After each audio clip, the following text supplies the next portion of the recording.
کوئی 5-10 نکات ایسے بتا دے میرے اللہ نے قرآن مجید میں میرے لیے کیا کہا ہے۔ میری خواہش تھی کوئی یہ سوال مجھ سے پوچھے۔ عزیز صاحب ایسے ہے، سب سے پہلے تو قرآن کریم کا اگر کوئی بھی اپنے آپ کو عالم کہے نا تو میں کہتا ہوں یہ بہت ایگزاجریشن ہوگی۔ قرآن کریم کا کوئی اسٹوڈنٹ ہو سکتا ہے، اس کا عالم بہت مشکل ہے، وہ نالج نہ ختم ہونے والا ہے۔ میں ہر دفعہ ایک سورت پڑھتا ہوں، ہر دفعہ کچھ نیا اس سے سیکھتا ہوں۔ جی تو قرآن کریم ہمیں کیا کہتا ہے؟ دیکھیے ہماری جو شروعات کی سورہ بقرہ میں، اس واقعے سے جب اللہ تعالیٰ نے کہا کہ وہ اِذ قال ربک للملائکۃ انی جاعل فی الارض خلیفہ، میں زمین پر اپنا خلیفہ بنانے والا ہوں، جی تو فرشتوں نے کہا جو اللہ تعالیٰ کے حکم بجا لانے میں پلک جھپکنے کی دیر نہیں کرتے، پر انہوں نے یہاں پہ ایک سوال پوچھا کہ اب یہ تو زمین پر فساد مچائے گا، خون بہائے گا، آپ کی بڑائی بیان کرنے کے لیے تو ہم ہیں، تو یہ بڑا جینون بھی ہے، فرشتوں جتنی عبادت ہم کر سکتے ہیں نہیں کر سکتے؟ تو اللہ تعالیٰ نے جواب میں کہا جو مجھے معلوم ہے وہ تمہیں نہیں معلوم۔ اچھا سر، انہوں نے کیسے کہا کہ یہ فساد بنا؟ انہیں کیسے پتا تھا؟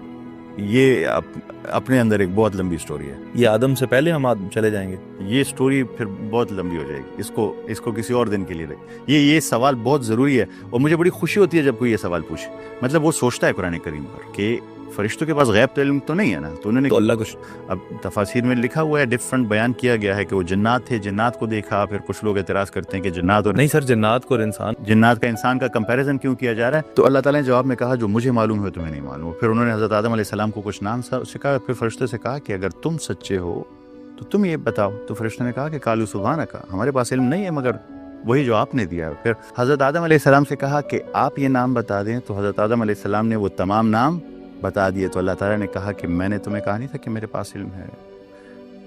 کیا ہوا یہاں پہ؟ یہ تو ہمیں پورا مقصد ہمیں بیان کر رہے ہیں، جیسے قرآن کریم ہمیں وہ مین پوائنٹ بتا رہا ہے، مین نقطہ بتا رہا ہے، کیا ہوا یہاں پہ؟ مجھے اس کی سمجھ آئی پروفیسر ڈاکٹر جیفری لینگ سے۔ پروفیسر ڈاکٹر جیفری لینگ کون ہے؟ وہ کینساس یونیورسٹی میں میتھس کے پروفیسر ہیں، وہ کرسچن تھے، ایتھیسٹ ہوئے، اور ان آیتوں کا ایک پورا سلسلہ ہے جس پہ وہ مسلمان ہوئے۔ وہ کہتے ہیں اس کا مطلب یہ ہے کہ انسان کو ایک کیپیبلٹی دی گئی ہے، اور وہ ہے لرننگ۔ کیا؟ لرننگ، سیکھنا۔ سیکھنے کے لیے آپ کو کس چیز کی ضرورت ہے؟ انٹیلیجنس کی۔ انسان کے پاس یہ خصوصیت ہے کہ یہ لرننگ کر سکتا ہے، اس کے پاس انٹیلیجنس ہے، یہ اور چیزیں سیکھے گا۔ پہلا لفظ جو نازل ہوا آصف صاحب وہ کیا تھا؟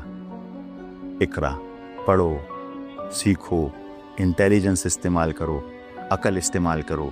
یہ اس واقعے کا نچوڑ ہے، آپ ایک لرننگ بینگ ہے، اور اس واقعے کو آگے لے جا کے جو پروفیسر ڈاکٹر جیفری لینگ نے بیان کیا وہ میں بیان کرتا ہوں۔ دوسری امپورٹنٹ چیز بتائی، ایک آپ سمجھ لیں، ایک ہے انٹیلیجنس اور لرننگ ہے، اور اس کے میں آپ کو کچھ ثبوت ایک دفعہ بتا دوں۔